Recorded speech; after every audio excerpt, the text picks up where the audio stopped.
Ladies and gentlemen, good evening, and a very warm welcome to all of you. I'm Andrew Sykes. I am chairman of FFI. I've been a trustee since 2005. It's lovely to see you all here. Thank you so much for coming.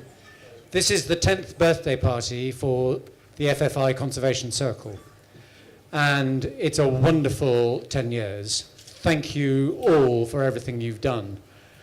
Over the 10 years, the Conservation Circle, all you wonderful people who give us lots of money every year, have contributed just under £4 million to FFI. And what is most crucial about that is that it is core funding. It pays for all the core stuff, all the stuff that some people call overhead.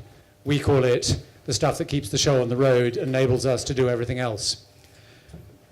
During those 10 years, FFI has doubled in size. Our total spending on conservation 10 years ago was £10 million a year, and it's now 20 million. We could not have done that without all of you contributing to those core funds. And what that means is that what FFI has been able to do around the world, directly through all of that money, the 20 million, but indirectly through all the partners who've come alongside us, has grown in leaps and bounds. And those of you who came to the wonderful event in February with the presentation of the Arcadia Review will have heard about the review of the effectiveness of what FFI has done with that money. And I'm enormously proud of what this organisation has achieved, and it's wonderful to have that external validation, and wonderful to know that Arcadia are continuing their support for us over the next 5 years. That's the advert. The quick word on the format for this evening. We're going to have our starters. Then I'm delighted to say we've got the wonderful Hugh Fearnley-Whittingstall, who's going to say a few words and is going to introduce our speakers. We've got several people who are going to talk after the main course. I won't introduce them now. I won't steal their thunder or Hugh's thunder. And then later on in the evening, there'll still be lots of wonderful things to look at here. And if it's not pouring with rain, we can all be wandering around the garden.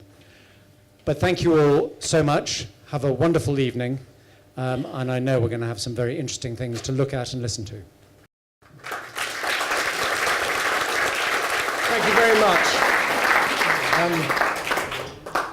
Thank you, and I think that makes me something that I've never been before anywhere, and it's very exciting and a great honour to be a Vice President-elect. just lovely. But I am genuinely grateful and excited to be here. I've got here sort of as a result of a couple of really actually very stimulating conversations. One with a few months back with Nick Bubb, who we have a friend in common who had been singing the praises of FFI, and then more recently with Mark Rose. But I know from everybody I've talked to that the USP of FFI is that they get stuff done. And that's just brilliant. I mean, that's what makes things exciting, because this is a really, really tough world, and getting the conservation agenda recognized by government at one level and engaged with by communities at the grassroots level, which is a particular speciality of FFI that they've had amazing success in. These are the places where change really happens, and FFI have got the nous and the guts and the support to go to all kinds of places in the world and make change happen. I want to say a little bit about how I think something kind of transitional, sort of a moment for me that might sort of be the reason I'm kind of standing here today. And it's to do with fish. It's to do with not just fish, it's to do with fishing, catching fish to eat. And it happened when I was about 6 years old, and my family lived in London, not very far from here. in Westbourne Grove. This was in 1969, so of course my parents were impoverished hippies, not squillionaires as the inhabitants of these streets are now. They weren't quite hippies, but they were fairly bohemian. My dad was in advertising. My mum was the secretary of the fan club of The Who. They were, oh no, true, really. And they were very cool parents. And one Sunday, my dad decided to do a cool dad thing, which was to introduce me to the world of fishing. And I don't know what made him think I might be interested in fishing, but one day he announced that we were going to go fishing, and he found sort of in some back cupboard, I mean, I think he took the feather duster off the end of a bamboo cane, hunted out a kind of ball of cotton string, and found a safety pin, and we sat down and we sort of tied the three things together and took a couple of slices of Mother's Pride out of the bread bin, and he said that we've got the fishing rod and we've got the bait and we're going fishing.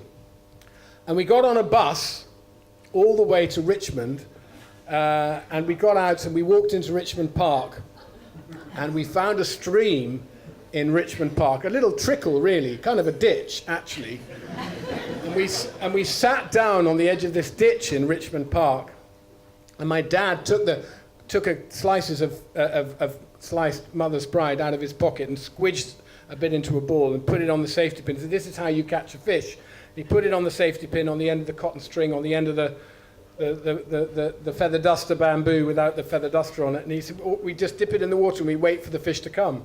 And I thought, well, that will be impressive if that happens. So we waited for a few minutes and nothing happened. He said, "Fishing, you've got to be very patient." He said, "I'll tell you what though, there's a better bait than bread. Worms or grubs or caterpillars might be better. So why don't you wander down there and see if you can find a worm under a rock or a caterpillar on a leaf, and that might catch us more fish than the Mother's Pride." So I just sort of walked down, idly turning over stones and thinking my dad was a complete idiot. And I sort of wandered off for about a minute, and he said, quick, come back, we've got something. And he was sort of twitching and moving. There was something going on. He said, "I think we've got a fish." And he handed me the rod, and I lifted up this bamboo cane, and dangling from the safety pin on the end of it was a mackerel. And it was quite the most incredible and fantastic thing I'd ever seen in my life. Actually, my dad, who just a minute before I'd thought was an idiot, turned out to be a complete genius. And he said, "This is a mackerel. It's a delicious fish to eat. We're going to take it home." He sort of made a play of kind of juggling it in his hand and knocking it on the head and handing it over to me. He said, this is a mackerel. It's a delicious fish to eat. We're going to take it home and your mum's going to cook it for our supper. And that's exactly what happened. We took this mackerel back to Westbourne Grove, and my mum popped it under the grill, garlic, pepper. But it was certainly the first piece of fish I'd ever eaten that wasn't covered in day-glow orange breadcrumbs and served with huge quantities of ketchup. It was a real fish with the head and the tail on and the crispy skin sort of blistering under the grill. And I really liked it, and it was completely delicious. And it was one of the, it is literally one of the most memorable days of my life. And stayed with me, and from that moment I was very, very interested in fishing, the sea. Holidays were about rock pools, and actually more mackerel fishing, where we would go out on a boat for that kind of quick trip around the bay, and we'd catch several mackerel at a time that were even livelier than the one I'd caught in Richmond Park, and just as delicious to eat. And literally, for the next 10 years of my life, I bored a lot of people with this incredible story about how I'd caught a mackerel in a stream in Richmond Park. And aged 14 or 15, the sort of gawky teenager was bragging yet again to some friends who were saying, "That cannot be true. Mackerel could never find their way It just doesn't make any sense. Well, actually, it does. I was there. It happened to me. It probably swam up the Thames and took a wrong turn. Anyway, I was literally 14 or 15 years old when my dad took me to one side and told me the ghastly truth about that day, about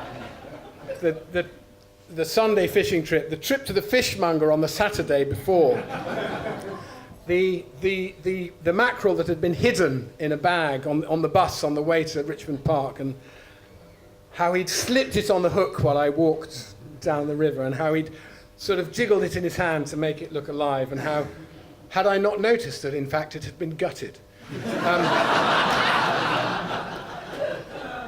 And suddenly this weird, this extraordinary thing, this unique story that I had about fish, that my other friends who were interested in fishing could never match. The bubble had been burst, and the magic, and I felt very, very let down and very upset, and I didn't speak to my dad for a week or two. I was truly distraught. But slowly it dawned on me that I actually had something to be enormously grateful for, because this trick, this deceit that he'd performed on me had truly got me hooked on fish, on fishing, on the sea, on boats. Mackerel is still literally my favorite fish to eat. And, sort of 40 plus years later, I found myself embroiled in a discussion, in an argument, in writing articles and talking to people about the withdrawal of Marine Stewardship Council certification for the mackerel population, the Northeast Atlantic mackerel, which is a huge disappointment. Here is an incredibly successful pelagic species that probably right now is doing okay. It's hanging on in there. It's still, it's still out there in fairly vast numbers. But because of the inability of the EU to agree with Iceland and the Faroe Islands on the quotas for mackerel a few years back, MSC withdrew its certification, and this beautiful fish that was on my restaurant menus as being a really sustainable choice, we had to think again. The Southwest Handliners Association, who we'd supported, were up in arms. And it was a sort of scary example of how one of the most abundant fish in the North Atlantic, and we did a little calculation then, the total allowable catch, I think what was considered the okay level of the sustainable level of catch for mackerel, North Sea Atlantic mackerel, was about 750,000 tons. I think it was a bit less than 700,000 tons. But if the EU and the Faroe Islands couldn't agree, it was going to go up to very close to 1 million. About 960,000 tons was going to be caught if they couldn't agree, and they couldn't agree. So on that basis, the MSC withdrew their support. We worked out that even at 650 or 700,000 tons, the mackerel population of the Northeast Atlantic could feed every single man, woman, and child in Europe 7 or 8 portions of mackerel a year. I mean, what an abundant gift. What an incredible fish to be able to offer us such a bounty. And how completely wrong-headed of us not to be able to get the political conversation together, so as we were smart enough not to take this fish into the danger zone. Now that conversation has been, for the time being, resolved, and there is an agreement to catch mackerel in the North Atlantic at a more sustainable level after 2 years of delisting. But, I mean, it's an eye-opener, isn't it? And so, I mean, I have many excitements and ambitions about being connected to FFI, and I've been talking to Nick just now about the marine work that they're doing, and it's great stuff and connected in so many areas, and I'm really keen to help in whatever way I can. And I've been lucky enough to be able to flag up problems in the illegal wildlife trade, and to campaign for what I believe is the right way ahead, which is a proper ban on the sale of ivory in the UK and the EU. Some movement on that today, I read, in the EU, with a possible restriction on the sale of raw ivory. Not everyone necessarily agrees about these things, and maybe not everyone in this room agrees about how those things should best be executed. But surely the most important thing is to be engaged in the debate, to recognize that we actually have to collaborate and get these decisions right. And I come back to, with that in mind, I come back to the, what I said at the beginning, which is how enthused and excited I am to be connected to an organization that actually is very bold and doesn't pussyfoot around and takes risks and occasionally upsets people and does what they believe is the right thing to do because they recognize that certain issues are urgent and cannot afford long and idle conversations before we start seeing results. And so in a little bit after we've had our main course, we're going to meet and hear from some amazing people who represent that cutting-edge, groundbreaking work that FFI have been doing. We are going to meet Zafer Kizilkaya, who's joining us from a Whitley Awards event as a prestigious Gold Award winner. That recognises an outstanding past recipient of the Whitley Award who's gone on to make a significant further contribution to conservation. It's like a double whammy. You were great then and you're even better now. President of the Mediterranean Conservation Society, he'll explain about his work in Turkey, supporting local communities to protect the stunning biodiversity in Gökova Bay. And we'll meet Stephen Asuma, who's worked for many years for the International Gorilla Conservation Programme, overseeing the Uganda operations. He's recently joined FFI's Africa team, where he'll be developing our Uganda, I say I'm only a Vice President-elect. It's a little bit presumptuous, but I'm going to go with it. He'll be developing our Uganda country programme. And Lisel Alamilla, who is an FFI Vice President too, not elect, but fully fledged, I believe. A former senator and member of the Belize cabinet as Minister of Forestry, Fisheries and Sustainable Development. And before that, the Executive Director of the Yaakchi Conservation Trust in Belize, where she worked with FFI to make this NGO one of the most effective conservation organisations in Belize. These speakers will be introduced or introduce themselves and tell you in detail about the amazing work that they're doing. It's my privilege to stand here and introduce them and to offer up in the years ahead what I can to support the work of this fantastic organisation. So thank you so much for having me here tonight. Have a great evening, and wishing everyone who supports the FFI a terrific future doing just that. Thank you very much indeed.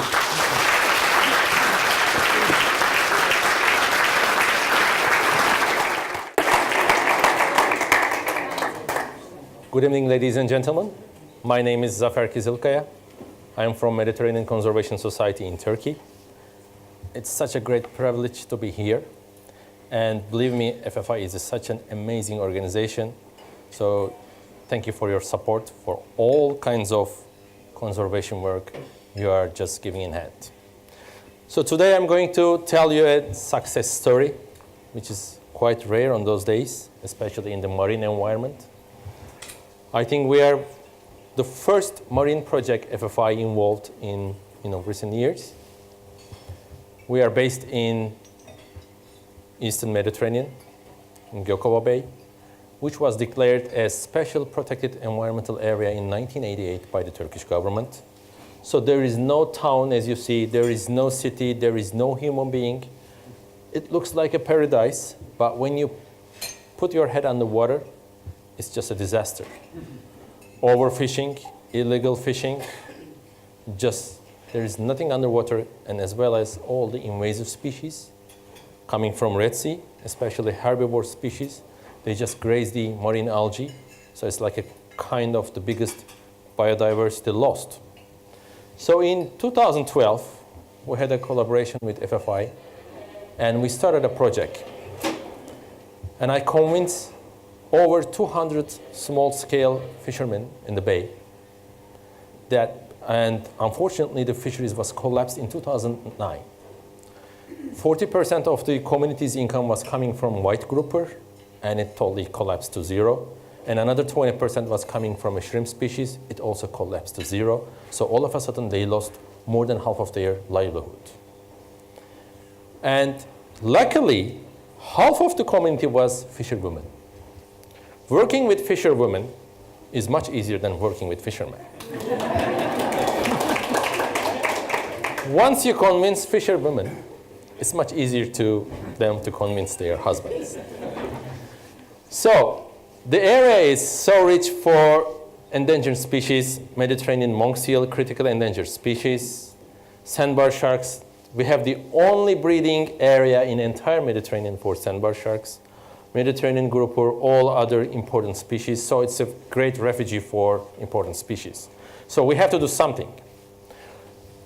We established fully protected areas in Gökova Bay, 6 of them.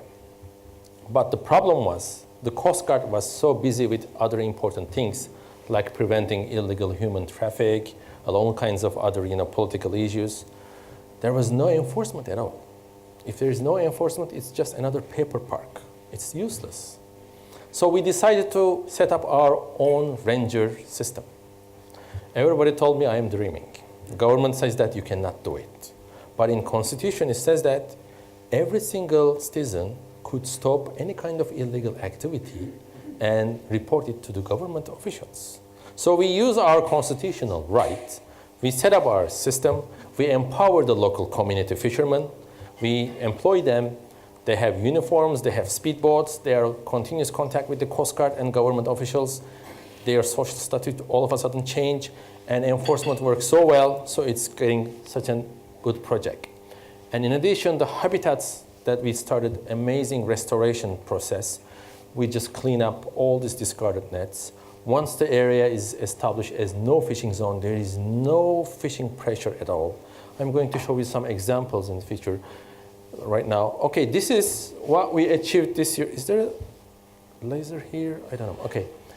This area you see here, prohibited for trawling and pursening, almost 300 square kilometers, is the biggest in Europe. They're always asking me, how could you do that in Turkey? It's impossible to do it in EU. And these red areas are all no fishing zones, and we also extended in last August 25% more all these no fishing zones. Right now, amazing amount of fish is just boosting fisheries in the bay, because right now there's only small scale fishing is allowed in the fishing grounds.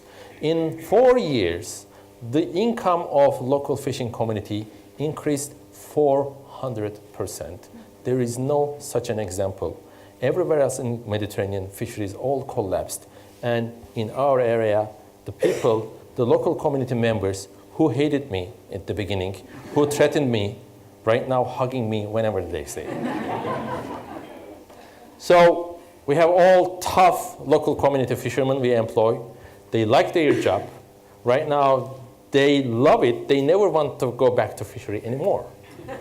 Because this is totally something new. They have a power, they have an authority. Every day they called Coast Guard, every day they called ministry. So they love it. And they love being a part of conservation work. And this is the general phoenix of the area. As you see, there is no settlement. There's only one town. But fishing grounds are, as you see, like this. And this is one of our fisherwomen community. So majority of the women working with their husbands, but some of them lost their husbands. They don't have any other, job, livelihood. They keep doing fishing. This is a tough job. They are working 300 days in a year on the sea. They don't know how to swim. They don't have any social security. And the boats are small. So we gather all the fisherwomen, almost 100 of them. We train them about sustainable fisheries. We train them about women's rights. We train them about how they could get their social rights.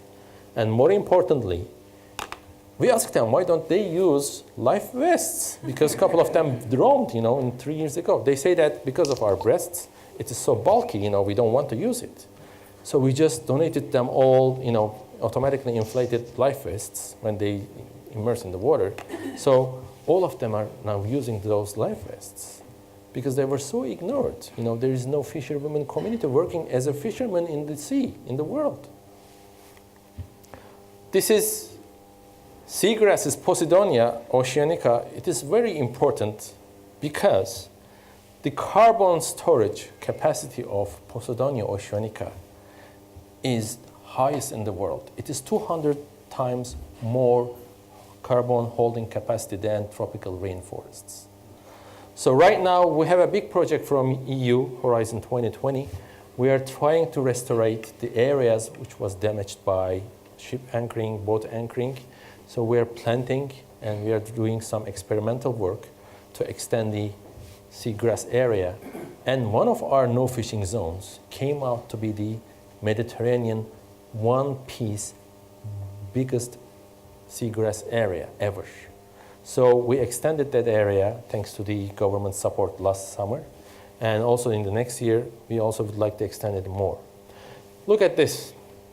This is one of the rocky reefs before we established no fishing zone. All these long lines are discarded. There is one unlucky grouper here, as you see. And in 4 years, once you stop fishing, it turned into like this. And also the fish coming back. So it is so important. This is, entire bay is 1,400 square kilometers. We have only 30 square kilometers of protected areas. Even such important small area is so important for the entire habitat, sustainable fishery.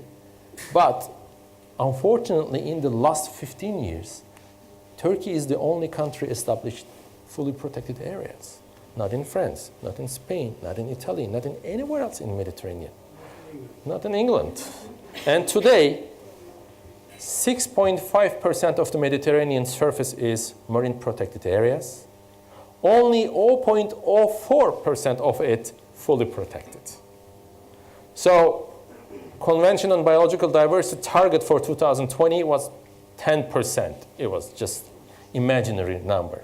Right now, we dropped it to 2%. If you could make it 0.04 to 2% by 2020, we will be really lucky.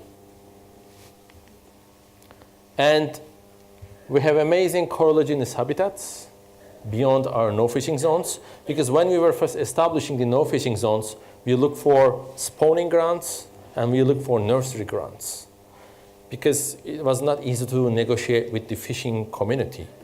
But we need corallogenous habitats which is endemic to Mediterranean. Last summer, I managed to establish another 10 square kilometers of corallogenous habitats into no fishing zones protected areas. And we are right now cleaning up all the discarded nets, fishing lines from there. So we have endangered species of sandbar sharks. We have stationary cameras. We don't use divers. We don't want to disturb them because they are very shy. So we have 6 cameras. They are just counting all the species, all the individuals passing by. We have a software. We can also recognize whether it's a female or male or the other cameras show the same species or not. So in last 3 years, the number of sandbar sharks countings are just going like skyrocketed. And it is not easy to understand. Our cameras also capturing critically endangered monk seals. What is the possibility of a monk seal passing by just from a stationary camera? And we have at least 4 sightings every month. And before the project, there were 5 caves have a potential being a monk seal breeding. They were all empty. Right now, we have trap cameras in all of them.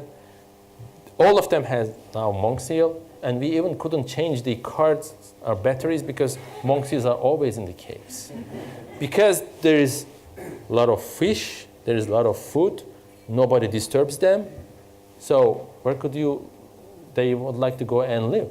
Of course they're gonna come. So it's just small part of the marine area just declared as no fishing zone and a proper enforcement. So if the community is happy, the seas are happy, so this is such kind of a great example. So we try to create a really good example in Mediterranean, and right now we are in the replication phase. So that's the reason that we won Whitley Gold Award, because we're about to replicate it in both Turkey and some other places in the Mediterranean. So thank you for your attention. Thank you for your support.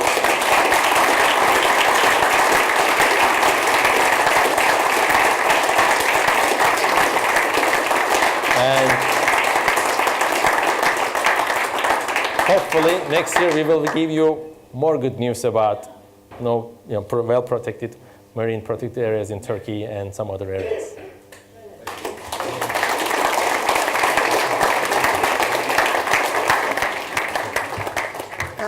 Good evening, everyone. I had to stop drinking the champagne because otherwise I was afraid I would become incoherent.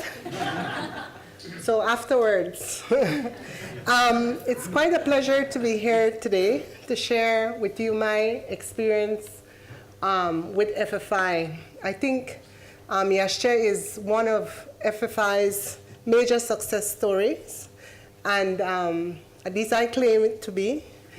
And it's in 2006 I got a call asking me to work for FFI, and I refused them, and eventually I ran out of excuses. And eventually I accepted because I had other plans. At that point I had decided I was going to migrate to the US and not had any plans to return to Belize. And so I agreed, okay, six months, that's all I'm going to work for FFI. And here I am 11 years later, now a vice president of FFI.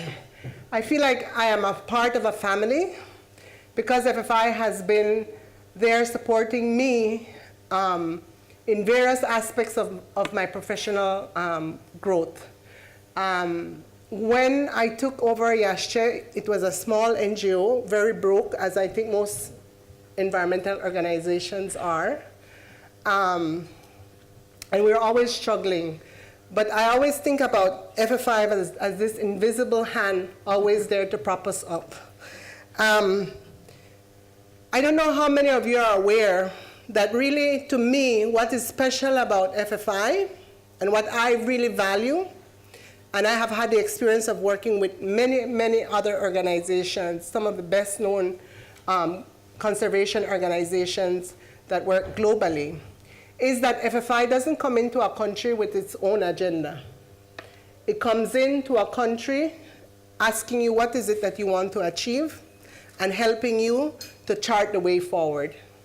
At no point during my relationship with FFI have they ever come and said, well, we want to do forest protection, or we want to do marine conservation, or this is where we think you should focus. Never, ever, ever. It was always responding to the needs of the organization. I was a minister of government, and I think when I became a minister, instead of getting smarter, I got a bit dumber because everybody starts doing things for you, and you start forgetting to use all this fancy technology. And so this is a photo of the Maya Golden Landscape. It's an area that Yashche works in. When I started working with Yashche, it was only managing 15,000 acres of land that was a private protected area. Now it is involved in managing over 1 million acres of land. And that has happened in 10 years. So since you were organized as a group conservation circle, that is really what has happened in 10 years in Belize. And Belize is unlike many other countries where even though government doesn't have the best relationship with the NGOs, it accepts that NGOs have an important role to play. So in Belize, government enters into a co-management agreement with NGOs to manage its protected areas. So the protected areas that are best managed are those managed by NGOs. And Golden Stream Corridor Preserve, which is the land that Yashche owns, was a private protected area, which was a new model, really, because we were only talking about public protected areas. So Yashche, along with the help of FFI, has been working very hard in advancing and promoting private protected areas, because private protected areas form important links in the entire system of Belize. Without those private protected areas, it would be disjointed, a very disjointed system. This is one of my favorite photos of the Maya Golden Landscape. You kind of get the Maya Mountains in the background. Behind that is Guatemala. And if I were to tell you what the difficulties are with our neighbors, that is another presentation. So I won't get into that. Yashe does a lot of monitoring of wildlife. It does camera traps. And what is important is that all of its rangers are from the communities. They only hire from within the buffer communities. And they have really helped to build the capacity of the rangers. Some of them have gone no further than standard 6, which is grade 8, I think. And what I did when I was there, I don't know if it has changed, but I decided that I had a very small team, and what was important was to figure out what it is that they were passionate about and make them an expert in it. So they would be like, so if somebody was into birds, then they would become, every time an opportunity was there to learn about birding, then that person would be sent. So that then when that person came back, because that person was keenly interested in birding or tree identification or whatever it is that they were interested in, that is where that person became the expert for the team. And then when they came back, then they would have to help build the capacity of their other rangers. Of course, the iconic jaguar. Belize have 5 cats. The jaguar has a healthy population in Belize. It's strange when you talk to jaguar experts. I said, how much is a healthy population? And they tell me from 400 to 1,500. They still haven't been able to really figure out what the numbers are. But the bottom line is that the presence is very high. Of course, recently there's more deforestation. And so their corridors they're being isolated. And there's more human jaguar conflicts that Yashe is dealing with. So these are some of the pictures from their camera traps. Just another photo. And so just to show you what has happened in 10 years, if you look where it says the Golden Stream Corridor Preserve, that was 15,000 acres. That was what Yashe was managing. What Yashe was managing in 2006 when I started working with Yashe. To make it clear, I'm no longer working with Yashe Conservation Trust. I left there in 2012 when I was invited by the Prime Minister to be a member of his cabinet. He appointed me as Minister of Forestry, Fisheries, and Sustainable Development. But the executive director that is now heading Yashe, she and I continue to have a very good relationship. And of course, I still feel very much connected to Yashe. Then when we were managing Golden Stream Corridor Preserve, and then an opportunity came available where Bladen Nature Reserve, which is the crown jewel of Belize's protected area, it's 100,000 acres of land government decided that it wanted to find a manager for it because it was being managed by a consortium of NGOs, but that wasn't working very effectively. So I'll never forget this conversation because I had it with FFI staff, and you have to be very, okay, Lisel, let us talk about this. And it was Rob Benstead. I don't know how many of you know Rob.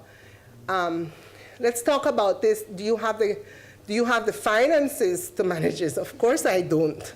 Do you have the staff? Of course I don't. Well then, Lisel, I don't think this is a good idea. I go, yeah, I hear you. Logically, it makes no sense for Yashe to take over the management of Golden Stream Corridor Preserve. I said, but the thing is that my staff, the staff at that time, they were very worried that Yashe would not take over the management, would at least not seek and apply to manage the Bladen Nature Reserve. They were very, very worried that someone else would do it because they had already taken ownership of it because they were the most active rangers from the consortium. So we talked and talked about it, and finally, I guess Rob said something to me that I'll never forget. He said, well, I guess, passion makes things happen. It makes the impossible happen. And sometimes it's worth more than money. right? And so we took that over because we had the passion, and we couldn't imagine that anyone else could manage it as well as Yashe did. And we had no money. Of course, then we come to Mark Rose and say, well, now we're managing Bladed Nature Reserve. Help us figure it out, right? And so that is how it grew. And then when I became Minister of Government, my Mountain North Forest Reserve, I went to Yashe and I said, I really would want you to take over the management of my Mountain North Forest Reserve. And of course, the same thing, but Lisel, we don't have the money to do it. I go, yes, but I mean, just take it over and then you'll figure it out. And eventually, they have figured it out. And so that is how it has grown. Really, I tell you, if anybody came in with a business model and tried to apply it to Yashe, it would be total a failure. It couldn't, it would be totally, we have breached all the rules of being sensible. But so it is, and I think one of the things that I have told everyone is that I think Yashe is where it is because of the relationship and the partnership it has with Fauna and Flora International. It was Fauna and Flora International that helped a group of community leaders to identify the monies, to purchase the land, to put Golden Stream Corridor Preserve under protection. At that time, I was told by the scientists that did the assessment that it wasn't a really rich and biodiverse area. But what was important was the connectivity between the Maya Mountains and the Caribbean Sea, right? And now, of course, 20 years later, that it has recovered a lot, so there's more biodiversity that one can see, and it's become even more critical because that's one of the last remaining areas that has connectivity between the Maya Mountains and the Caribbean Sea. And that's to show off Turkey. I have to tell you that Belize has 23% of its territorial waters under protection. So you can aspire to be like Belize. And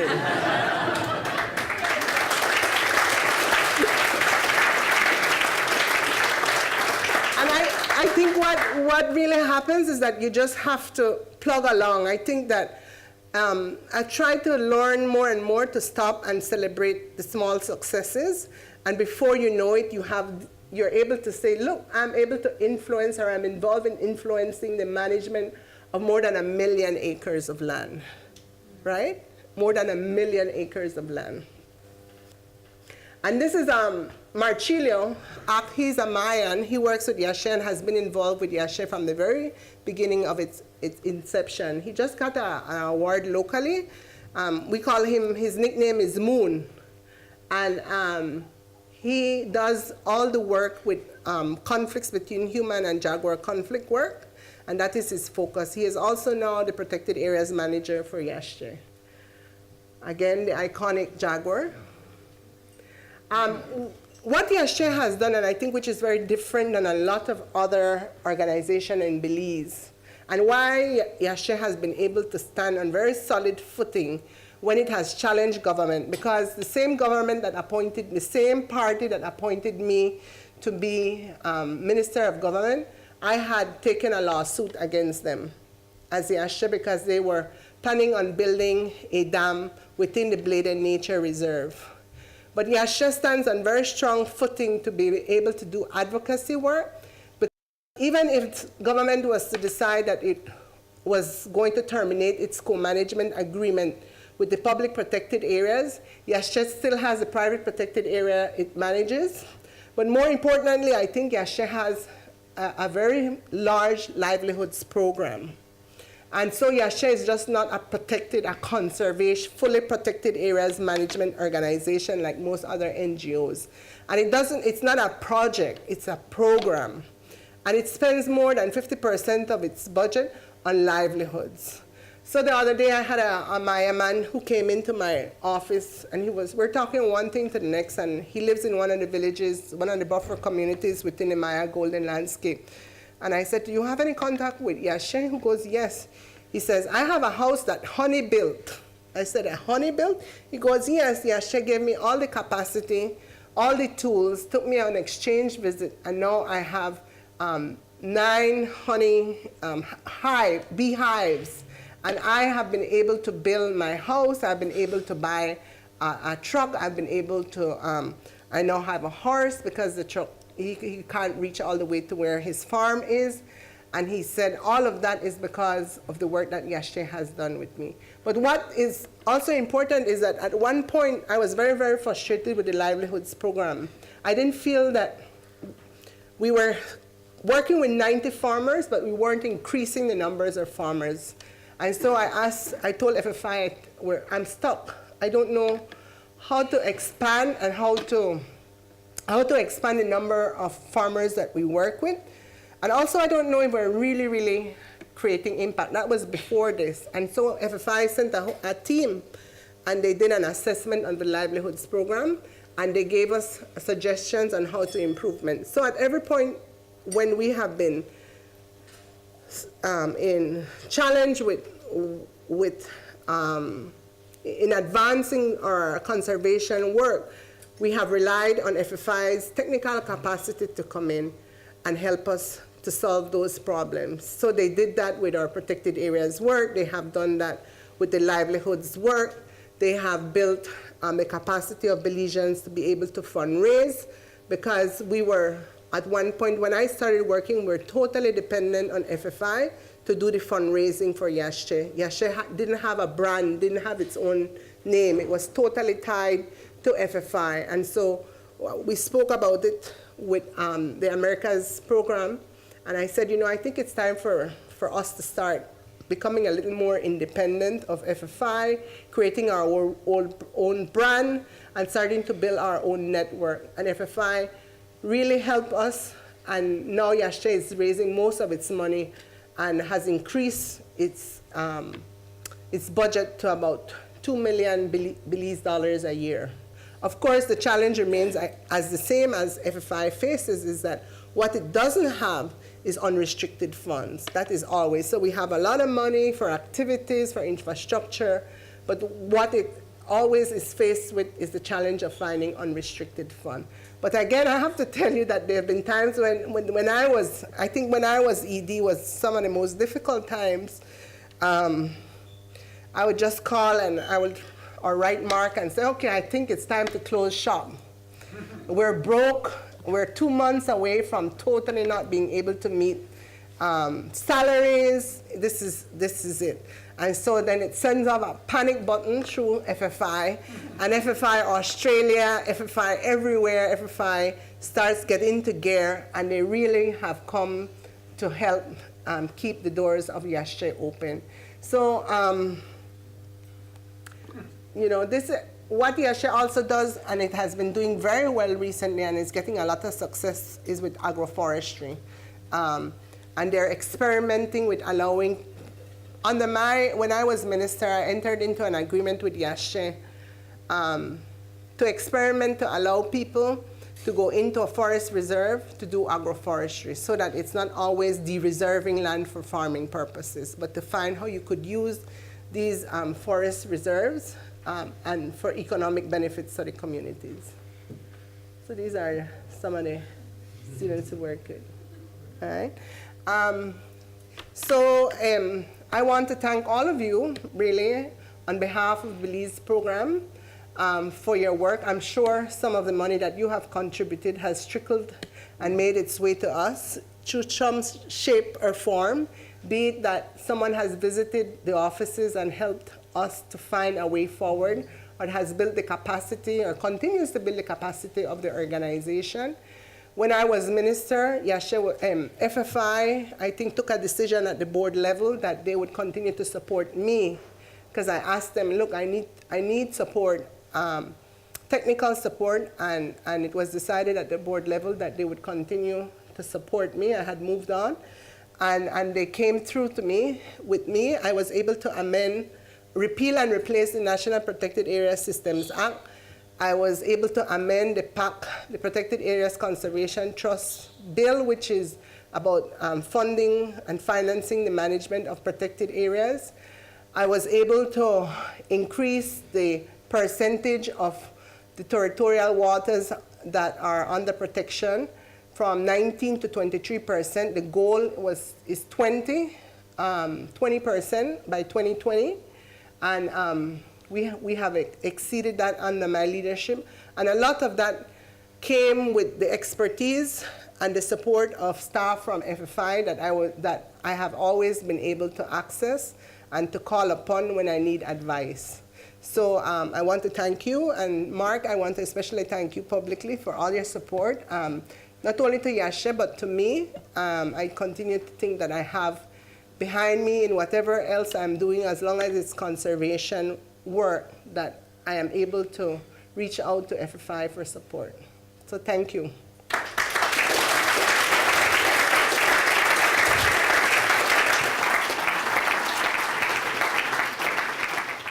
Well, it's a pleasure really to be here this evening and to try to summarize my 20 years and more of working in conservation in 10 minutes. You can imagine how nice that job is. Well, I have been with FFI just 2 months so far, but I have been associated with conservation promoted by FFI for about 20 years. And 17 years of that has been specifically with the International Gorilla Conservation Program, which is located in eastern DRC and northwest Rwanda and southwest of Uganda. Well, I was not always probably to be a conservationist, because when I was 13 years old, I lost my brother, one of my favorite brothers, to measles. And that time I decided I was going to be a medical doctor, so that no kid ever dies again. Fast forward, when I was in high school, I met this very beautiful lady, by the way, who is my current wife. And we have a lovely family. And this lady seemed to have completely disorganized my priorities to the extent that I forgot about books, and therefore I didn't make the mark to go to do medicine in the university. So the guys in the university said, I think you should go and do ecology, and they gave me zoology to do. In the first year I was in the university, I was like, okay, we went taxonomy, there was everything in Latin, which I didn't understand. We went to the lab, we had flowers, we had fish, we had bones. I was like, okay, Stephen, what have you got yourself into? This is not going to lead you to stop kids from dying. That was year one in the university. Year two, we had this professor, he was teaching us psychology. God, the way this guy explained the world, the way how the natural world works, I was like, okay, maybe there's something in here. And then the next professor comes, and she was giving us lectures on behavior of animals. I was like, wow, maybe the lady I met was actually, what they say, I think my fate was that I should be able to come and train in zoology so that I can become the voice of the voiceless. Ladies and gentlemen, I can tell you for sure that 20 years down the road, I have no regrets at all. Because what FFI has done, especially through the International Gorilla Conservation Program, is, to say the least, one of the most marvelous stories. Well, the International Gorilla Conservation Program, like I said, operates in 3 countries. This is DRC, that's Uganda, and this is DRC and this is Rwanda. This is Rwanda.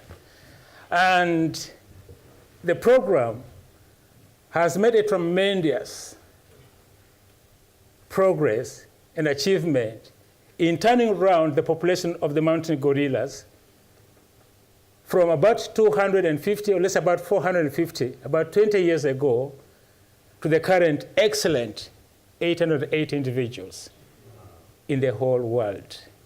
That means for every mountain gorilla, there is about 9 million human beings. And this team is the FFI team on the ground who have made that achievement possible. But they couldn't make the progress without the support of wonderful people like you. In 1978, when Sir David Attenborough got a call basically from what's her name? Diane Fossey, sorry. And she called to say that, please, Sir David, he was not Sir at that time, he was David, working for BBC, please do something. My digit has been killed by poachers. And Sir David immediately got a call to FFI and said, we have a problem in 1978, we have a problem. And the typical way of rising to the occasion, FFI in 1979 quickly mobilized and formed the Mountain Gorilla Project. And together with colleagues WWF and AWF at that time, they moved swiftly into Rwanda and set up law enforcement to ensure that the forests and the gorillas are protected. They knew that they needed to respond to the pocket. They called it the pocket, which means revenue generation for the people. Against the advice of some of the scientists at that time, the three agencies decided they are going to start gorilla tourism, meaning that the natural resources should be able to generate money. People should be able to see the monetary value of these resources. And therefore, gorilla tourism started and moved through Congo. And in 1991, the government of Uganda, seeing the progress made, decided to invite these international NGOs to cross. And that's when the Mountain Gorilla Project was rebaptized into the International Gorilla Conservation Program. Ladies and gentlemen, I must admit that every penny that you have contributed previous to the 10 years of this celebration, or every penny that anyone contributed previous to the FFI, I can testify here that has made the kind of difference that you expected to make. I don't have the pictures, but look at this situation. The mountain gorilla forests are located in one of the poorest locations in Africa. We live alone the world, but in Africa. We're talking of a situation where people's per capita income is about $300. We're talking of a situation where the population density is about 700 people per square kilometer, meaning for a household of 6 people, there's just about 0.5 hectares of land. You can imagine how on earth would people, human beings for that matter, who have so little land for food, allow square kilometers of forest for mountain gorillas? Had it not been for the fact that the visionary FFI, working with partners at that time, thought, first of all, we need to ensure that money comes from this resource so that people kind of see the dependency. Okay? So since then, the mountain gorilla tourism has become an icon, not only for the region, but for the world.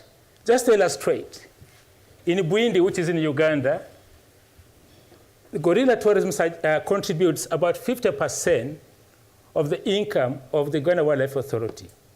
And this 50% not only runs Bwindi National Park, but 22 other protected areas in the country. You can imagine how much of the contribution that you have made through FFI is helping to conserve resources nationally. In Rwanda, for example, I think a considerable quantity or portion of the economy of the country is run from gorilla tourism revenue. Ladies and gentlemen, I must testify here today that had it not been for the mountain gorillas and the economic sense they have made to the 3 countries in that region, there would have been wars fought, actual wars fought in those forests. You know why no single war is fought in those forests? Because the 3 governments, including the rebels, understand the importance of our fiery brothers. That's how important your contribution that you have made through FFI for the Mountain Gorilla Project has made. For example, in Uganda in 1991, when the forest became a national park, the people, the local community members who had been depending so much on the forest resources, timber, gold, medicine, and so on, decided to rise in protest and burnt 10 square kilometers of the forest. Fast forward 1998, after 8 years of FFI intervention in not only gorilla tourism, but conservation education, and trying to work with governments to change the policies, people-facing policies. For example, benefit sharing, and for example, not stopping people from harvesting everything from the forest, but allowing what we call resource access. Now, in 1998, when a fire started, can you just go back to the map, please? Right. This is Bwindi. Over here is the first tourism operation. And that's where people burned 10 square kilometers of the forest in protest in 1992. Fast forward 1998, fire started around here from a careless honey harvester. Now, I was by that time a warden tourism, and my boss was aware, so I was the boss of the forest. So I went to this community member, no, these ones here, and asked them to go and fight the fire. The folks told me, for us to go and fight that fire, you have to pay us every day an equivalent of £5, because we don't see any benefit from this forest at all. So what I did was to go back the evening, and I went to these guys who had now been involved in tourism.